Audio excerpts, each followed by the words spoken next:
Thank you for listening to this download of Start the Week, presented by Tom Sutcliffe. Hello. If you've spent the weekend trying to find the real you, you've been wasting your time, according to the writer and philosopher John Gray. The idea of self-realisation, he writes in his latest book, is one of the most destructive of modern fictions. He takes issue with some other cherished modern notions too, including ideas of progress, civilisation and the powers of human reason. It is not, to put it mildly, an entirely flattering portrait of our species. Two of my other guests this morning have also seen the less attractive aspects of their fellow human beings recently. The writer James Lasdun describes the unnerving experience of being the object of a former student's obsessive malice in his book Give Me Everything You Have, on being stalked. And the classicist Mary Beard has found herself on the receiving end of a wild outpouring of internet abuse. Also on the programme, the playwright Mark Ravenhill, currently writer-in-residence at the Royal Shakespeare Company, and whose new translation of Brecht's A Life of Galileo has just finished playing at the Swan Theatre in Stratford. Mark's next play is a response to Voltaire's Candide, that great satire on Enlightenment optimism. Mark, we'll come back to you, but I want to start with you, John Gray. You've written about Voltaire, I know, before now. An odd character for you. In some ways congenial, because he did satirise that notion of optimism, but in other senses not a great hero figure of the Enlightenment. For you in this new book, The Silence of the Animals, the Enlightenment is the target slightly, isn't it? Well, I suppose what I've been trying to do in this book and other books is to demythologise the Enlightenment, because what people say nowadays is that we have to cling on to Enlightenment values and they're terribly important, and the way they talk about it, it's as if the Enlightenment was something like a religious faith, which, if we gave it up, there'd be chaos and mayhem in the world. But the Enlightenment that they're talking about isn't the Enlightenment that actually existed. For example, Voltaire, although in many ways a very admirable human being, also promoted the pre-Adamite theory of human origins, according to which Jews were remnants of a pre-human species. Kant, although a very admirable Enlightenment philosopher, perhaps the supreme Enlightenment philosopher, wrote of Jews as a nation of cheats and that their religion wasn't a real religion.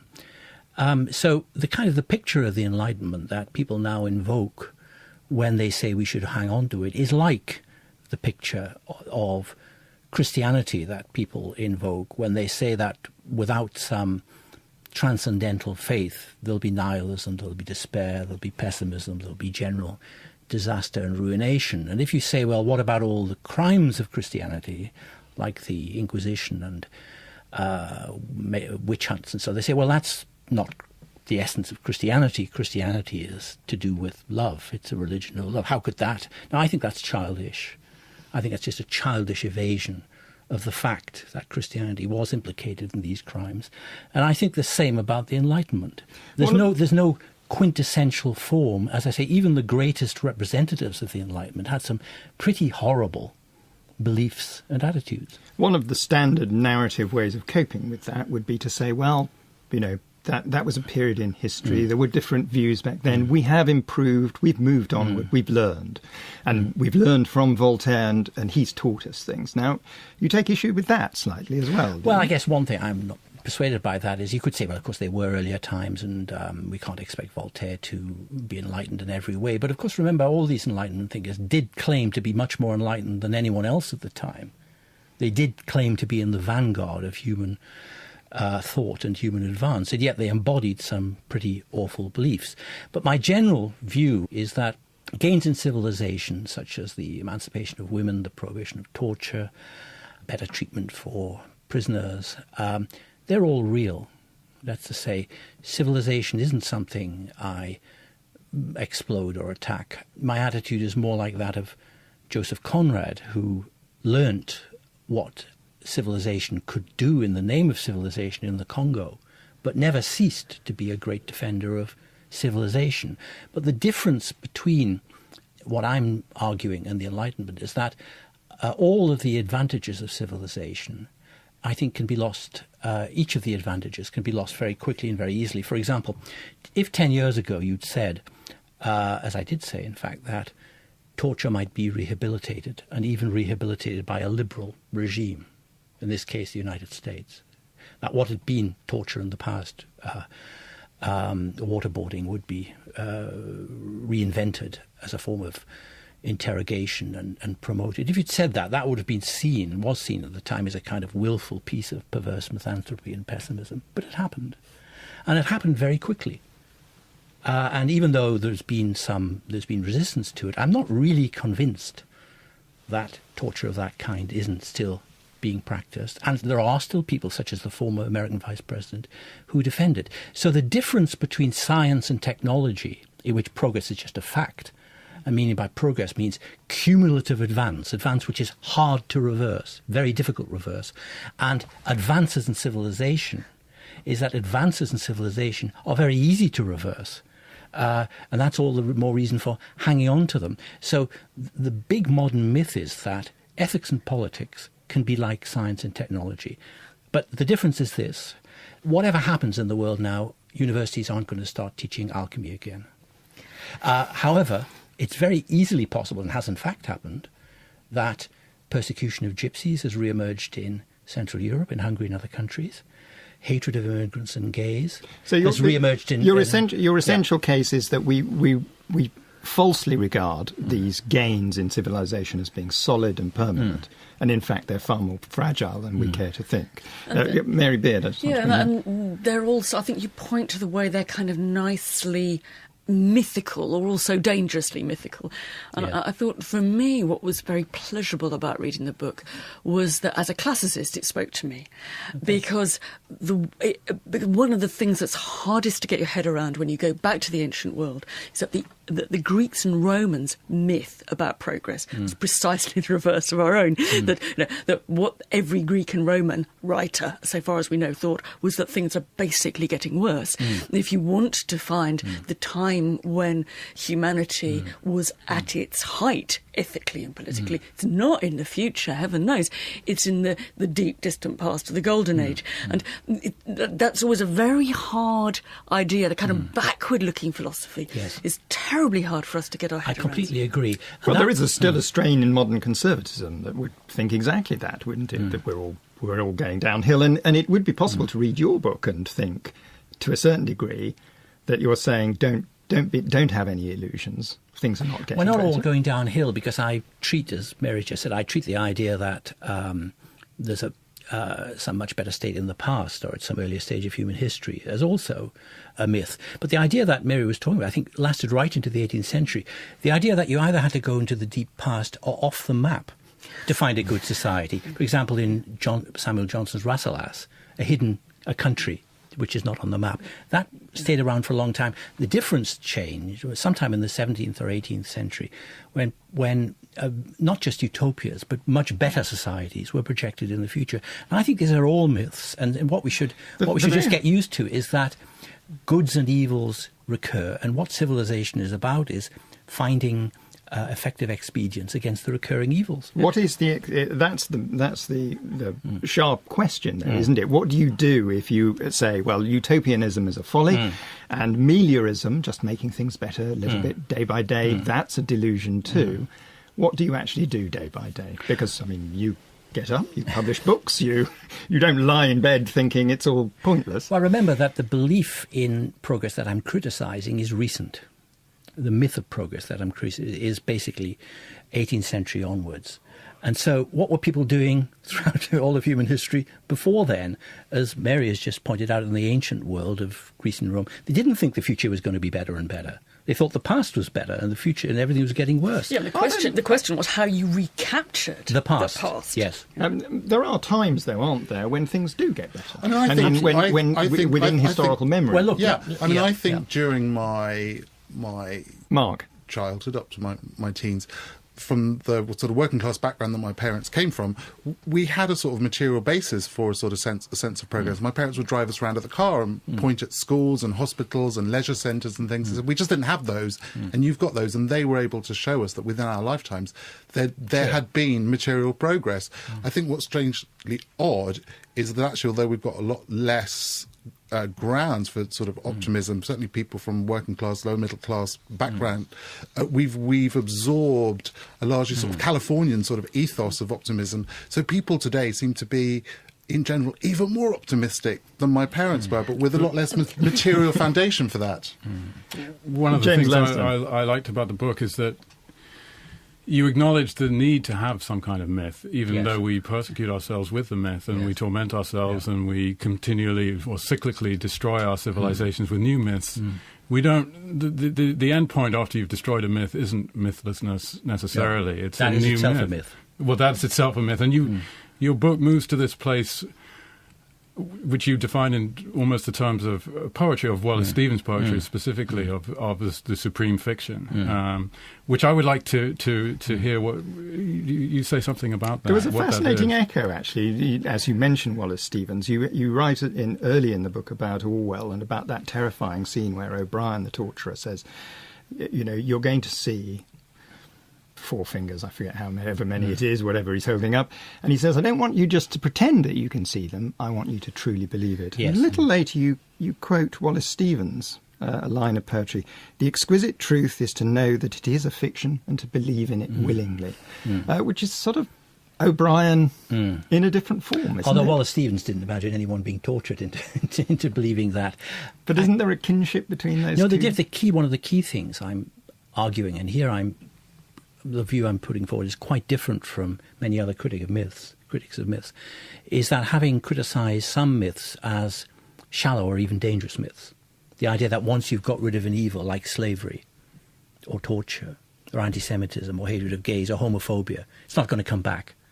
The idea that once it's there, once it's been prohibited or it's sort of, that's settled, we can move on to further things. That, I think, is a dangerous myth. But as James has just pointed out, I'm not criticising myth as such, but even more, I don't think there is such a thing as a supreme fiction for all human beings, or even for any single human being.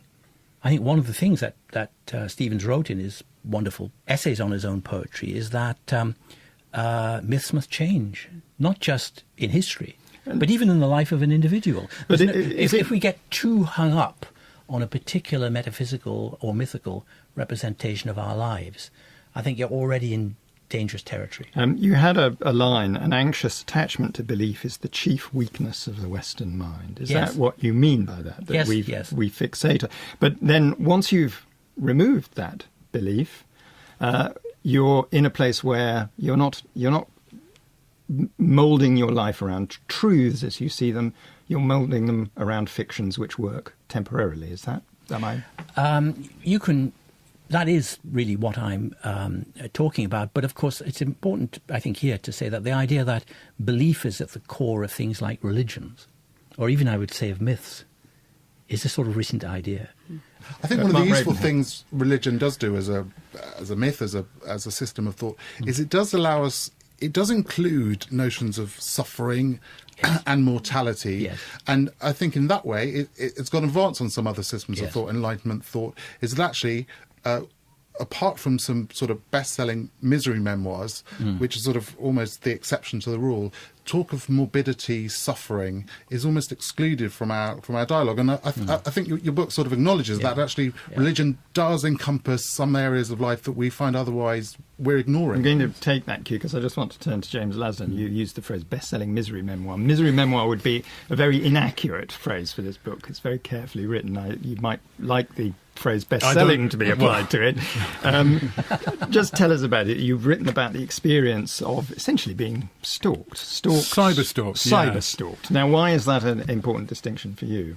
Well, it's because, I mean, that's the medium through which I was stalked, was the internet, emails, online postings. And I think that is significant. It's different from being somebody appearing on my doorstep. It's also different from phone stalking, although it did actually turn into phone stalking.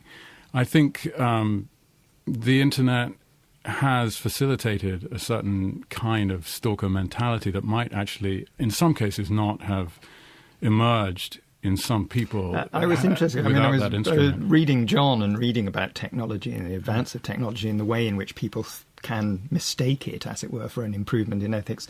I was curious whether you thought it really has released something new rather than an old thing in a new form. I think it possibly has. And I think every major technology does bring in new ethical questions. And I mean, I think of your play, your version of Galileo, is very much about that. With the astronomy of Galileo comes, well, as Brecht frames it, the question of does God exist, and that was deeply troubling to. Yeah, I mean, I think the Church's response was very much, it doesn't actually really quite matter whether the science is true or not. It's the ethical implications and the political implications of what you're saying. The truth of the science is sort of open to debate. The Church was prepared to accept that, but what they weren't prepared to accept was the massive ethical questions that it raised. Right. James, just to go back to you, can you just describe, for listeners who don't know about it, the actual experience, what actually happened? For 5 years and going on, I have been sent hate mails to myself. I've been the target of a smear campaign by a former student who began accusing me on the internet or emailing employers of plagiarism, sexual misconduct, then began threatening me, my family. It didn't start as No, hostility, it started as she had been a student of mine, a very talented student. 2 years after she graduated, she contacted me, asked me to help her with her novel. I didn't have time, but I thought well enough of her to put her in touch with my agent. My agent put her in touch with an editor. And in fact, the three of us have been at different times and together targeted by her, by this campaign that she's been waging ever since things went wrong. And she and I, in this early phase, had a very amicable correspondence. Then she became sort of amorous and made it clear that she was expecting this to turn into an affair, and I told her that I was happily married.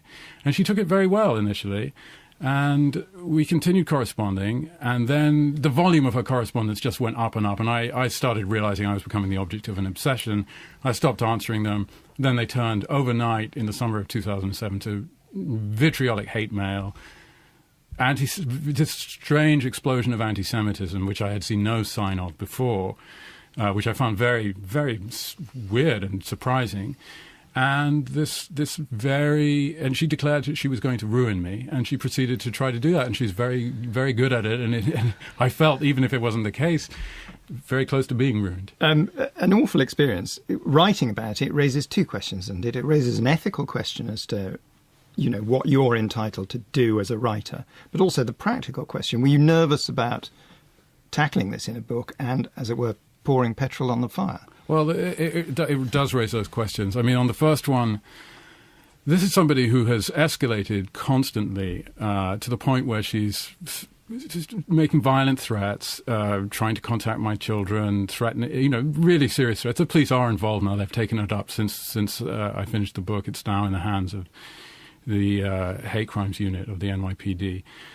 I felt, after 5 years, justified in writing about somebody who had very systematically tried to destroy me as a writer, as a teacher, and as a human being. Very consciously articulated that precise aim herself. I did feel justified in doing that, but I'm aware that some people will think you're not, that I shouldn't have done that. It's a very interesting and delicate thing, because to write honestly about it requires you to write about your own responses, particularly at the beginning. I mean, she accuses you of, she writes in an email as, I think, describing you to somebody else. She says, she was someone he could get a little lift from in the midst of his midlife. You're very honest about the kind of flirtatiousness of those early, and the sense of friendship and kind of little bit of, I don't know, excitement or appeal or attraction there. Was it difficult writing about that? Because that in itself might... Everything about this whole experience has been extremely uncomfortable and difficult, but also sort of interesting. But writing about it was the only way that I could get any relief from it in the first place. And although it hasn't brought it to an end, it has made the sort of very oppressive emotional part of it easier to bear.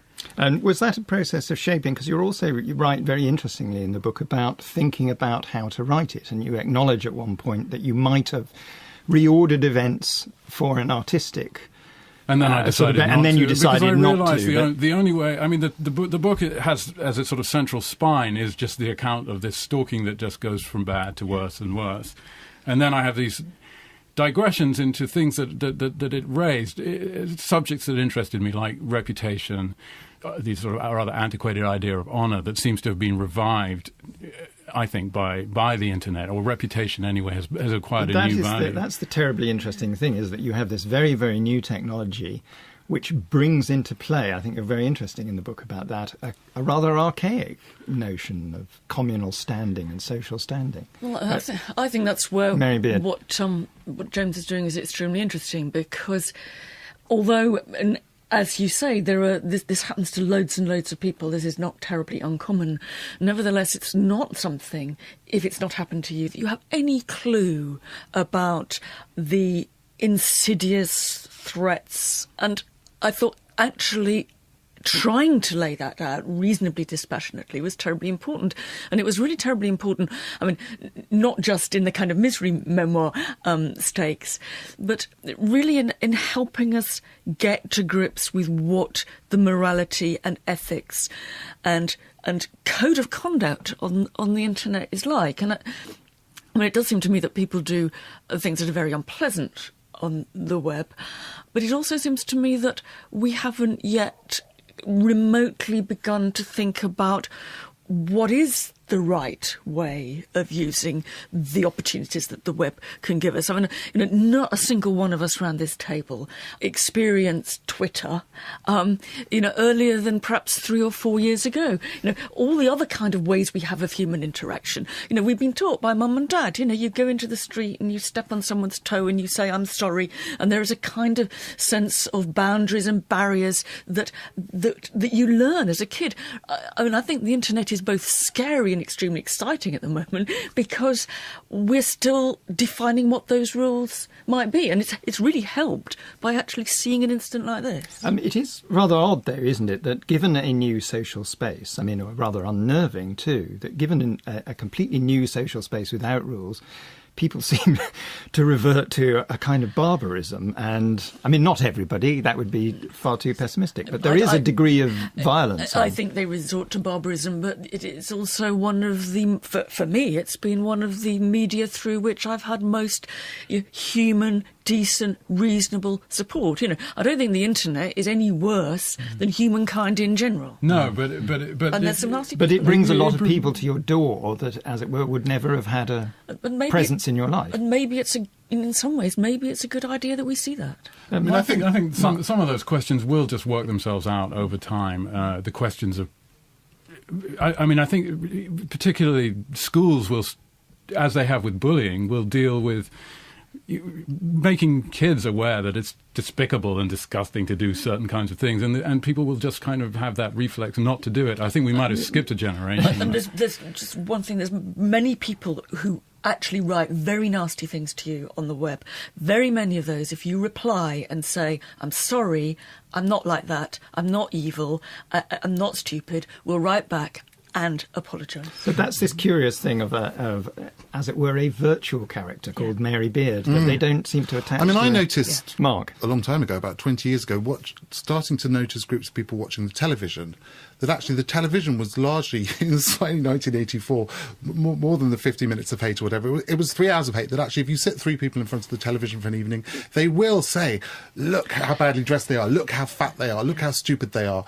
And before they just said that to the television, and any of us who are on the television do become not quite real. And now, just with the possibility to use your laptop or your iPhone, you can translate that straight into a message that goes out to the world. But I think we've always had, or ever since the television or maybe the radio, we've always had that strange thing where there's this thing in the corner that we can rail at. Yeah. John Gray, in your book you write about the way the Nazis used internal enemies as a way of creating euphoria in an essentially controlled population. It's a kind of interesting moment in the book, but I wondered whether you thought there was anything similar to that going on here, that we require at some level, at some base level, a set of enemies, and that Twitter is, for example, is very good at creating a sudden mob. And you have a sense of a mob, you have a sense that there are a lot of people with you, you're in company, and you can collectively... Not all human beings, I would even say not even most human beings require an enemy in their lives to give it meaning most of the time. But there does seem to be a human syndrome which has recurred throughout history in different parts of the world, in which what on individual levels might be an obsession, but also involves some of the pathologies of European history and so on.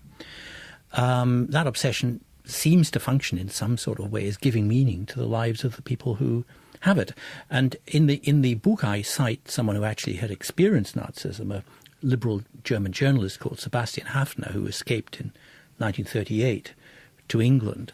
And the question he'd seen Nazism from the start and before the start, and had been close to it and had observed it and experienced it very closely himself. And the question he raised was, I think a kind of very interesting question, is whether the persecutory aspects of that movement, which were actually the essence of it, in my view anyway, were actually played some part in the collective or communal happiness that he thought it had generated among those sections of the German population that weren't themselves victims of persecution. It's not to say that all human beings have this persecutory potential, but certainly it can recur and has recurred throughout history. Where it's different in the internet is the peculiar immediacy of the internet mixed with the fact that what people are attacking when people are attacked through the internet is a virtual person and not the person themselves. Mary, you're looking pained. Yeah, I'm looking a bit pained because John's taking us down a very gloomy path, and I actually think is it true or not? Think that actually things aren't going to be so bad, and I'd like I didn't say they would be. I'd like to think that in 15, 20 years' time we'll pick up James's book and we'll see a path that the internet didn't actually mostly take us down. It will become a historical document of that strange moment when we were feeling our way. And I think that I hope that we will come to a set of manners on the internet, which is basically will come down to nothing much more than saying, you treat somebody on the web like you treat them if you're face to face with them. And that will still mean that some people are horrible, but we will actually draw back from this. Do you expect that, James? Mad anonymity and persecution. I think there'll be some of. I think that things will improve on the basic sort of etiquette level, without any doubt. I think, unfortunately, obsession, hatred, violent feelings of one kind or another will always find a way out and a way to express. We're always going to say bad things on Twitter sometimes. I've said things that I've really regretted on Twitter, but what will happen is we'll be able to actually say, sorry, I didn't mean that. Please forgive me. It isn't an entirely new impulse. You've spoken and written rather brilliantly about Roman graffiti, which in lots of ways contains many of these impulses. Yeah. I mean, your new book is confronting the classics. In a certain sense, John's arguments are congenial to you, aren't they? That there is no great novelty in the world, that we are not modern in relation to the ancients. We are, in a similar sense, them. That's true, and the ancients were as nasty to each other as we can possibly be. And I think the difference, and this is where the technological change makes a big difference, is that when you got up and abused someone in a Roman court, you were doing it face to face. When you wrote a poem, you were normally signing it, even if you did start to speculate horribly about their sexual practices. And we have lost that sense of immediacy. This is not the ranter in Hyde Park who's spouting some really appalling political doctrine or attractive political doctrine. This is something which appears to be kind of safe. You can go home and you can get your laptop out and you can write vile things late at night. And I suspect we'll stop doing that. I mean, I might be proved wrong. I might, if I live that long, I might in 30 years be sitting here, confronting memoir after memoir like James's. But I hope that we're now feeling our way towards something which will not stop people being horrible. We're never going to stop people being horrible, but to give some sense of what we commonly think's okay. But this is just one way, though, isn't it? I mean, the odd thing about this technology is the combination or the fusion of intimacy and anonymity. Which previous technologies like the book or the letter or the court didn't give. But you see that on email even. It's not just Twitter. True. I mean, the number of kisses I get on emails far outweighs the number of kisses that I ever got in a letter. Yeah. But it's also the casualness of your response, I think. It creates a sense of intimacy, doesn't it? The immediacy with which you can flick back an answer to a question from a stranger you've never met, never will meet. Mary Beard, in your case, one interesting thing that happened was you went on Question Time and you did suffer this kind of awful sort of internet attack. But then, as it were, the internet rallied to your defence as well. I mean, any mob that's created will very quickly create a counter mob as well. And I think, in some ways, I think I was doing in a much kind of more trivial and immediate way what James is doing, saying that you're told when something like that happens to you that you should, just shut up and put up, because otherwise you will draw attention to it. And actually, I think, ultimately, you've got to say, excuse me, guys, no. That is not on. If you were in a bar and I was overhearing that, I would go up to you and I'd say, sorry, can you go outside? And that, it seems to me, you've just got to show a red card. And actually, it's not always going to work. And, I would be really naive if I thought I'd made any real inroad into the bigger picture. But it's a little inroad into saying, stop it. And you also talk about the question of, how far do you empathise with somebody who does that, and how far do you just deal with somebody who's done that? This was an issue for you as well, wasn't it? I mean, it's quite late in your book that you, James, sort of acknowledge the possibility, which I think occurs to a reader much earlier, because her rants really are mad. That she's crazy, yeah. You think, well, actually, she needs psychiatric help, and... it makes it no easier to be on the receiving end. I didn't feel that I could diagnose her. I'm not a psychiatrist, and I didn't think that I could conduct my own investigation into what was going on in psychiatric terms, because I don't have the authority to do that, and I, to be frank, don't really fully believe them. I don't think that they're any more scientific, really, than the mythical terms that I do use, or the terms from literature, myth, poetry, and history. And just human experience that I felt that I could sincerely draw on and create my own investigation using. So, but I felt I also had to address the fact of, was she mentally ill, and if so, does that exonerate her in any way from responsibility? And I think it's a difficult question to answer, but...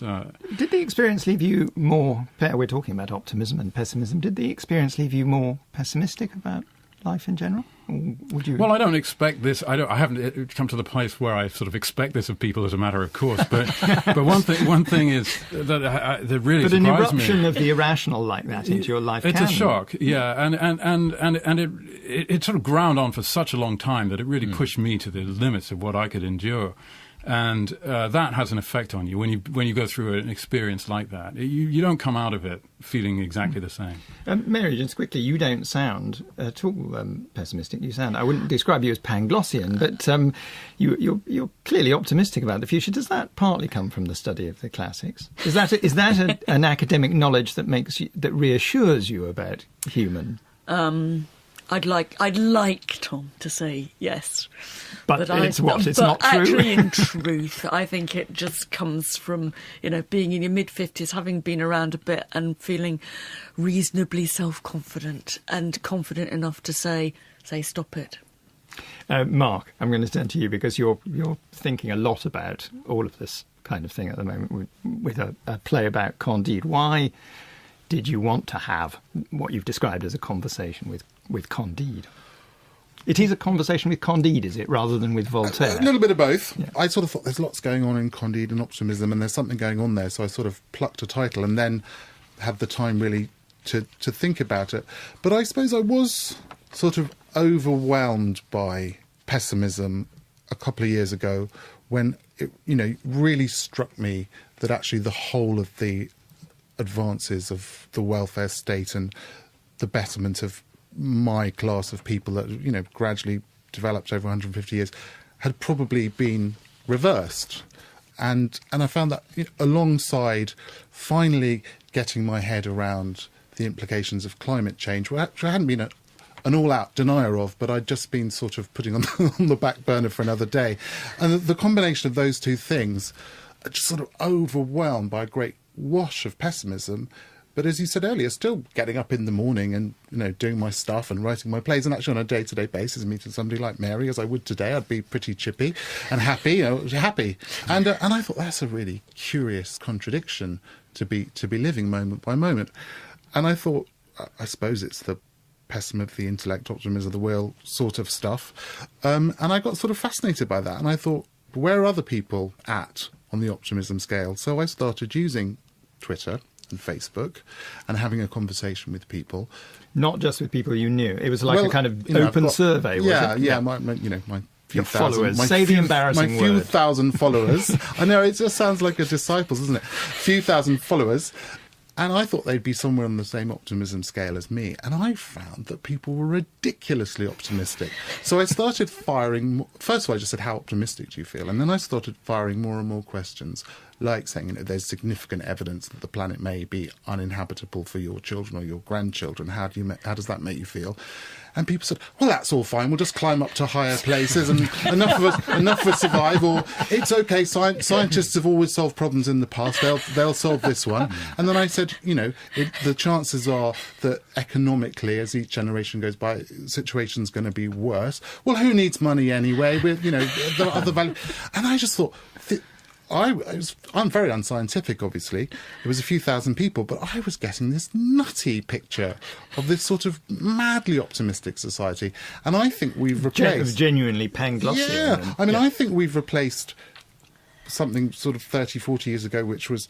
I think if you ask my parents, how's life? They go, it's all right, getting by, I'm surviving. But actually they had material grounds for feeling quite optimistic. And I think we've reversed the situation. The actual evidence for optimism is getting scanter and scanter, but we've upped the ante in terms of just when you meet people in a corridor, how are you? Nowadays they say, I'm doing just great. There's very few people left who will say, getting by, which used to be the standard British response 25 years ago. Now, do you think that's a kind of delusive defence mechanism? I suppose by your lights it would be. It's a way of... Well, the whole question of optimism and pessimism is a sort of touchy-feely way of discussing much deeper issues. And the deeper issues are some of those that Mark's been talking about, which is what kind of experience do we draw on, and also do we have a shallow myth or a deep myth? Now, the deep myths that have consoled and guided humankind throughout its history, the myth of Genesis, some of the Greek myths, for example, contain both the light and the dark. They contain both irreparable loss and tremendous gratitude for being in the world and having the chances we do have. What's significant about these myths now, and this is why people always frame this in terms of an issue of optimism and pessimism, is I get the sense that it's extremely unpersuasive and unconvinced, this optimism that people assert. It's willful, it's almost hysterical at times. I think it's reached the point of hysteria. The only point that I could get some people to even shift on a bit was death. I said, look, how is this huge optimism possible when we're, the absolutely basic thing we know is that we're going to die. Nobody of my circle of friends denied death, but some people did say... Lots of people do now. Some people, quite a lot of people did say, I don't think about it. I don't acknowledge death. They weren't saying it didn't exist, but the majority of people were saying, you've caught me there, because what I do is I never ever think about death. Put that off till later. Mary Beard. I'm not sure how far we're really dealing with deep feelings of optimism and pessimism here, or a kind of revolutionary change in rhetoric. And I think I would talk about exactly what you talk about, but I would put it in terms of, oh, look, the whole British rhetoric of self-irony and self-deprecation has gone in favour of, some kind of American upbeat. That's what it seems to me. Yeah, when I come back, I agree with that. I live in the States and I come back maybe twice a year, and every time I come back it seems as if the general rhetoric of life here has become more American and less British. That may be part of the difference and between the people you talk to now and your parents' generation. They're watching more American TV, they're hearing more people saying... I think we really have absorbed, even if most of the population haven't read them, the sort of Californian self-help, sort of I'm inventing myself every day, everything's But ironically, better. we've absorbed it at the very moment when its origin and the fountain of it is experiencing... Well, that's why it's so attractive. That's why people cling on to it and get angry when it's questioned or criticised, because they actually feel... I think somewhere as you do. They look around, they see their children haven't got jobs, they've got no pension, they're living from month to month, which actually wasn't true 20 or 30 years ago. The welfare state is severely eroded. They see all these insecurities and then they insist with a kind of adamant... There's a rhetorical compulsion to say, I'm having a great day. Yes, well... But there must come a point where that collapses. I think there must be, and that's what interests me. When do we... Zizek says it's the Roadrunner cartoon, isn't it? That we've run off the edge of the cliff, but we haven't looked down yet. But as soon as you look down, you can run in mid-air for quite a way as Roadrunner, but then when you look down, zhup, and where does the turning point come? Well, one argument might be don't look down. I mean, that's the business of cultivating your gardens. If you were living in somewhere like Greece today, you couldn't help looking down. You wouldn't have the choice. Because when you went to get your medication for yourself or your child, it wouldn't be there. Yeah, and I was in Spain a couple of weeks ago, and I was very aware similar. that the whole language has changed. If 60% of people under 25 are unemployed, they don't have the choice not to look down. They're forced to. But you don't have a choice not to look down. You really have no choice, though, as a human being, not to have a certain degree of expectation that the future will be better than the past. Otherwise, you would kill yourself. No, you wouldn't. I've been there recently, and what a lot of people, actually, I talked to, they were mostly graduates, but they said that people are emigrating. So I said, well, where are you going to? Some said Brazil, they're learning Portuguese. Some said Germany, they're learning German. Some said America or Africa. So in other words, these are young people with their lives before them. They're not lying in bed all day, or some of them might. Most of them are taking on board the situation in which they find themselves. They're realists, but they still think that life will be better in Africa. Well, it very well might be. Yeah. I mean, it's not the whole world. It's just Europe that's gotten itself into this ridiculous bind. But as a demythologizer, what do you tell them? I mean, what? I've been asked this, so I said, look, I don't give advice. I'm not a priest. But if I was your age, I'd probably be considering the options you're considering. Cultivate your garden. No, not cultivate your garden. Well, cultivate a garden somewhere else. There are basically, you can say stay here and fight, or you can say emigrate. And my view is this kind of bind that Europe's in is probably 10 or 20 years. If you're 25, you don't want to wait till you're 50. OK, well, there's some practical advice for you from John Gray. His book, The Silence of Animals, is out now, as is James Lasdun's Give Me Everything You Have on Being Stalked. Candide, a new comedy by Mark Ravenhill, inspired by Voltaire, will be on at the Swan Theatre in Stratford-upon-Avon from the end of August. And Mary Beard's new book, Confronting the Classics, is also out now. Next week, Stephanie Flanders' guests include the novelist Chimamanda Ngozi Adichie, talking about her new book, Americana. But for now, thank you and goodbye. There's more information about Start the Week on the programme's website. Go to bbc.co.uk, where you'll also find many more Radio 4 programmes you can download for free. Thank you for listening to this download of Start the Week, presented by Tom Sutcliffe. Hello. If you've spent the weekend trying to find the real you, you've been wasting your time, according to the writer and philosopher John Gray. The idea of self-realisation, he writes in his latest book, is one of the most destructive of modern fictions. He takes issue with some other cherished modern notions too, including ideas of progress, civilisation and the powers of human reason. It is not, to put it mildly, an entirely flattering portrait of our species.